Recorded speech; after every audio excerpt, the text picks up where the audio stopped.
Il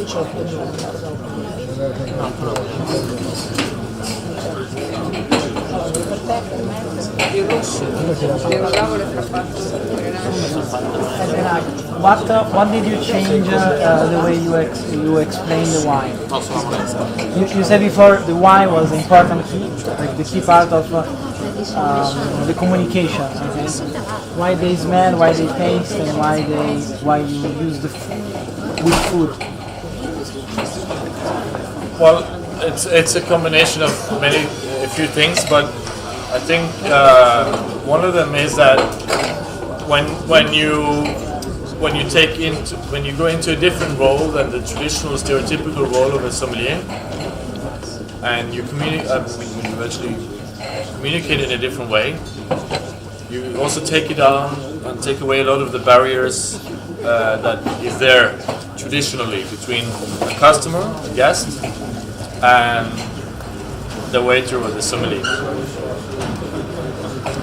So you don't have that where you stand and talk down to them. I never expect our guests to have a lot of knowledge. So why should I stand and talk to them about vintages and soils and how many percent of that grape and how many percent of that grape, when you can focus on explaining pure the flavors and the aromas, and not explaining to them what it smells and tastes like, but the feeling of the wine. Because when you learn to explain and express the feeling of the wine, it's something often that the guests can actually relate to and understand and take in, because they can feel it immediately themselves, because it's good wine. And then they can associate with it, and then they can actually accept that it's so different, it smells so different, it tastes so different. It's really, really, really important. And also, at Noma, we are 8 or 9 people that are educated sommeliers. But to work full time with beverages, we are 3. So in a day-to-day operation, it's not just me or my other sommeliers that are explaining and pouring the wine. It is the people that work in the front of house, the waiters. So they also spend tremendous time of studying and tasting and are passionate about it and can express themselves in a different way than a sommelier normally would do, which also creates a very strong and important link to the guest experience. When you don't have that, slightly arrogant Teacher student. And then, of course, you have to adapt to every individual.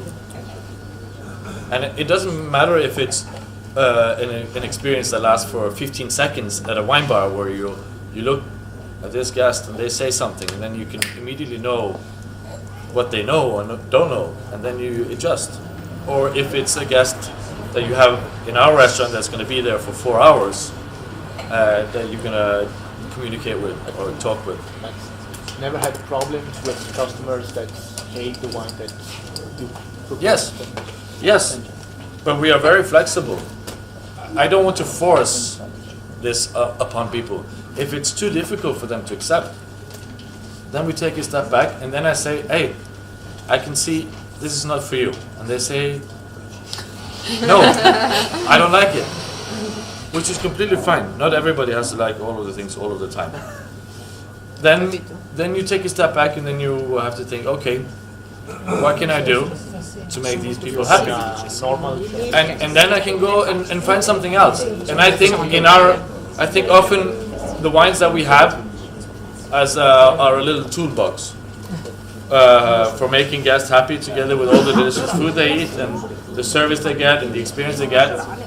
Wine is something that is an important part of it, of course, but I think about it often as a little toolbox. So if there's something that you see they struggle with, it's fine, and then I can go and find something else. All of the wines that I have, or we have, fits in this toolbox, and that means that they have to be made by good people, with good grapes from a good soil, imported by good people, and and but there is in the world of natural wine or whatever you want to call it today. There's so many different wines, so you can always find something to give even to the most conservative, difficult guests. Always, there is. You can have the most angry Germans. I come back to the German and Swiss because they are the most conservative wine guests in the world. You can even please them.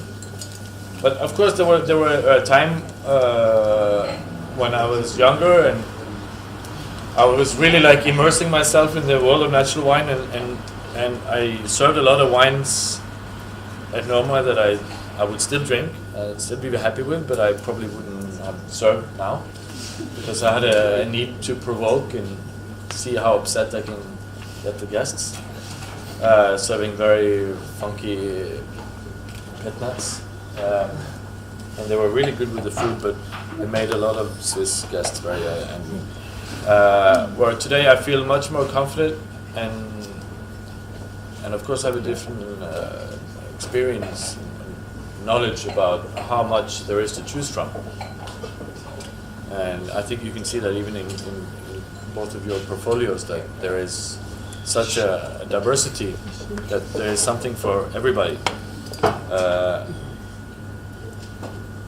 Which kind of brings me back to this notion that exists among a lot of people that go out and eat and drink all over the world, that natural wine is kind of, it's a singular entity. You know, natural wine is natural wine, and it's really funky and shitty and dirty and not well made and blah blah blah blah, which is of course for those of us that know it completely untrue. And it's something that I feel a responsibility to spend time to communicate that it's not true and show, you know, the diversity of what we work with the wines. And that's also why I chose the wines that I did today. Mats, I have a question. Yes. You said you traveled a lot for discovering countries, actually, producers, and in the deep actually. Yeah. What did you do? I still travel a lot. Maybe we should continue with the next ones. Yes, of course. And then I do travel still a lot, or maybe more than ever, but not always for the same reasons. But I've been allowed because I have a very supportive family, both at home and at work, that allows me to travel 2 to 4 times a month. Sometimes just for a day or two, sometimes for 5 days. And that is giving me the basis of knowledge and experience, and that's why I can be here. Is because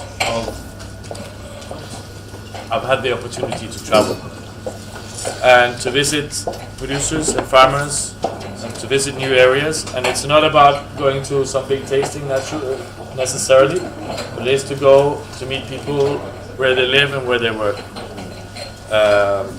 So I still try to travel a lot.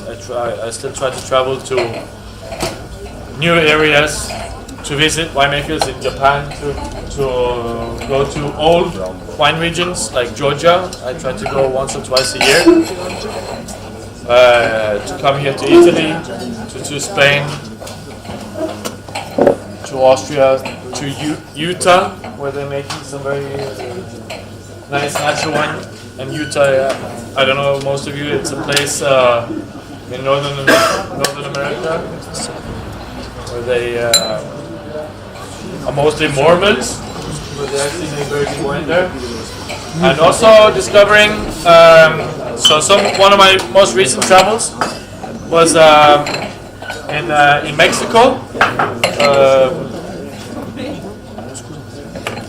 We had a restaurant in Mexico in the middle of nowhere, and I got to live there for 5 months last year. And prior to that, also doing a lot of research work, traveling there, and discovering Guadalupe, which is the main wine growing valley in Mexico. It's in the northwest on the border to the States, California and Texas, or California, sorry. And discovering Nebbiolo, planted 120 years ago, and Barbera, planted 100 years ago. And discovering now a very good friend of mine making exceptional natural wine in Mexico. Beautiful wines, not just simple wines, really beautiful wines. And also being allowed to be a part of helping them and him bring this on, because nobody ever heard about good, great natural wine in Mexico before. I don't know if you've tried it before. And the same goes for the year before, being a part of a very starting movement in Australia. Australian wine is something that I've sort of stayed away from, except for when I did my traditional training, because it was really boring, not interesting, very industrial wines. And to be spending a long time living in Australia and being a part of discovering and supporting now a very strong movement of natural winemakers in Australia. There's exceptional things being made there, and they have a great future.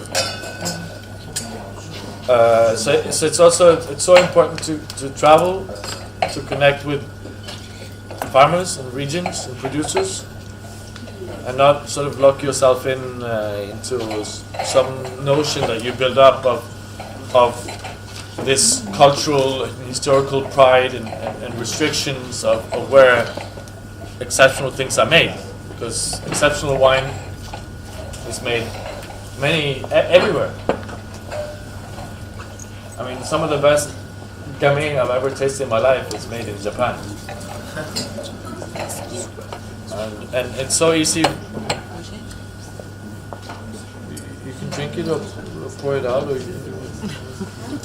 Oh, sorry, that was my glass. Yeah. That's the same. It's just so important, and it's something I want to say. I think here in Milano there's a lot of really creative and open-minded people working with food and with wine. But I think it's so important when you come from a culture where wine and food is so well rooted for so long time, to sort of take a little step aside and to the side and try to look at things with a more open mind, and to sort of acknowledge and realize that exceptional things are not only made in ancient wine cultures. And it's so easy to go into that place where you only want to work with what you've always done.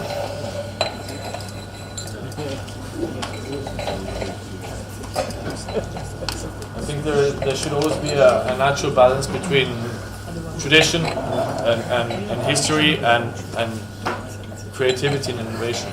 There's also a possibility of market and prices, because you have to import everything, like for example Japan, you can choose from every place in the world. Here the market is more competitive when you think about Italian wine. So for the same price I can get better wine if I go to Italy. So that's why maybe sometimes in Italy there's more problem to accept I don't know, Californian wine, Australian wine, because they cost a lot of money. Yeah, of course, but I don't mean it in the way that you should solely work with or focus on wines from outside, but it's something that you can implement in your own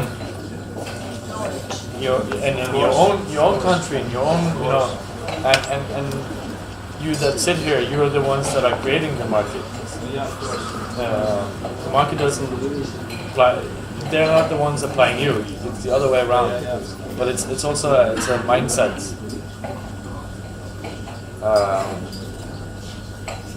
And one of the main arguments I often get when I'm doing a wine tasting is that, oh yeah, but it's so easy because you work in Noma, you can just do whatever you want. It's like, no, it's not like that.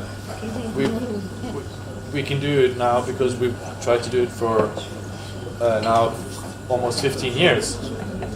But it's a fight. It's not a fight, but it's something you have to work for. And it doesn't really matter if it's a fancy, famous restaurant or if it's a wine bar in the corner, or a bistro or a simple restaurant. It doesn't matter because the ground rules are the same. You have guests, and they are there to get some needs covered, and sometimes they just want to have something recognizable, but you're the one creating.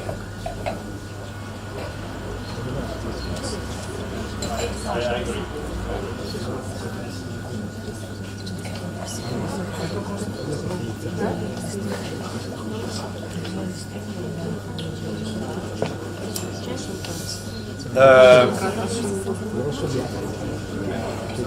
Did you taste the new wines? Yeah.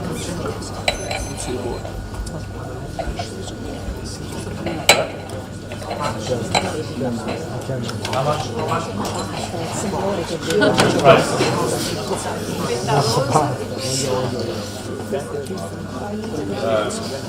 For a restaurant customer, I bought it in Mexico. It's also in the market in Denmark and France, and I think as a restaurant customer you can buy it for 11 or 12 euros.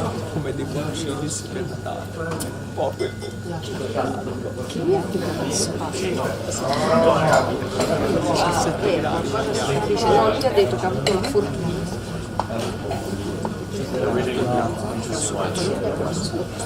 Okay, I didn't bring any Mexican wine, unfortunately. You can drink it in Mexico or in Denmark or in Paris, because they seem to be a little bit more progressive than here. But I brought two other wines. The red wine is from a sommelier that I met very briefly just before he left Paris and moved to the Loire Valley. His name is Cyril. He makes wine in the Loire Valley, in the central part, and he works mainly with a grape named Grolot or Grol,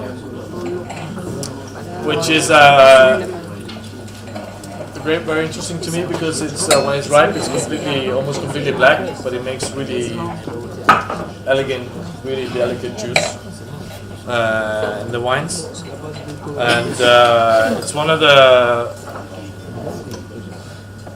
farmers that we also work with since his first vintage, which was in 1989 as well, and we bought it in just a few years later, and very accessible wines, also in terms of price.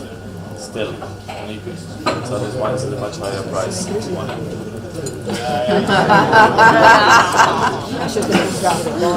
And then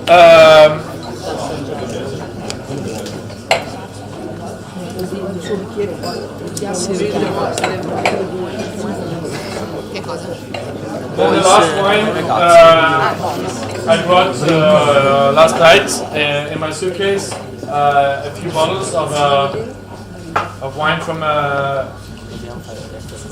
probably my closest personal friend, who is a winemaker or farmer in Austria, in a region called Burgenland. It's around a big lake called Neusiedlersee. It's just 1 hour drive from Vienna, southeast. And I wanted to show a wine that we've made together 2 years ago.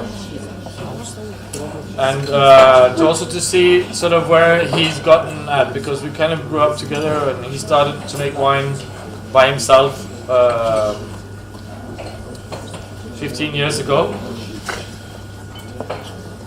Coming from a traditional winemaking family there, it was very difficult for them to accept that he wanted to go into a different way. Immediately in 2003 converted to organic farming, and now been biodynamic farming since 2005. And stopped using added sulfites in 2008. Used to rent vineyards, now owns them. And this is his white wine without any maceration, and it's made with, it's more or less 100% Pinot Blanc. Questo è Pinot Bianco. Sì, Pinot Bianco. questo ho avuto questo flash pazzesco. Assolino qui è uscita, insomma, adesso non mi sono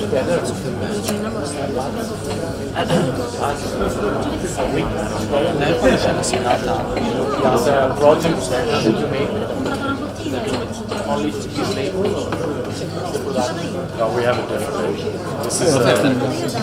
This is just a label, just put on for this. Mark, when you say that you had a project together, you were chef or for Noma? For Noma. Well, I mean, it's my project. It's your project, and you're going to use the wine in Noma. And because you like the producer, or because the wine matched? Because the wine matched with the food.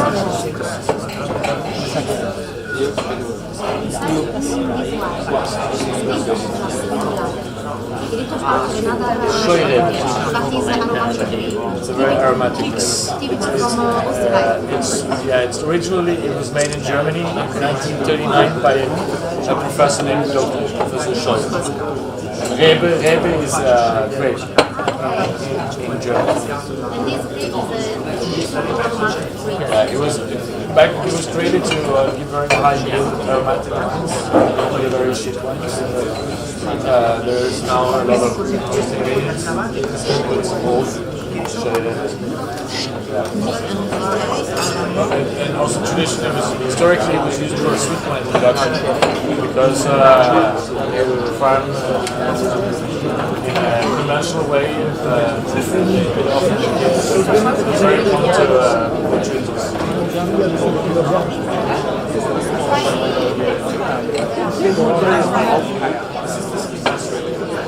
There's also some muscat inside.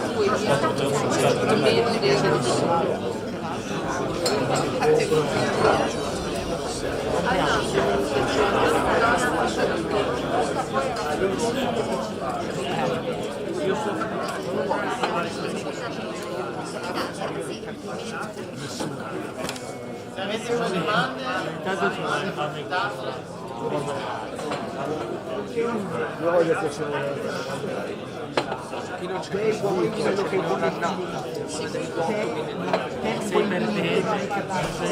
che vuoi come piace.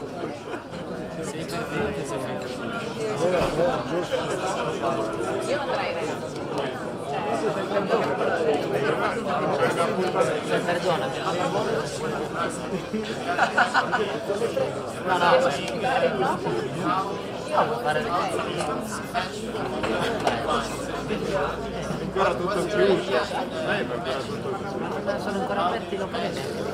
Hi Mats, thank you for coming here. I want to ask you, was it for you, what represent for you the natural wines?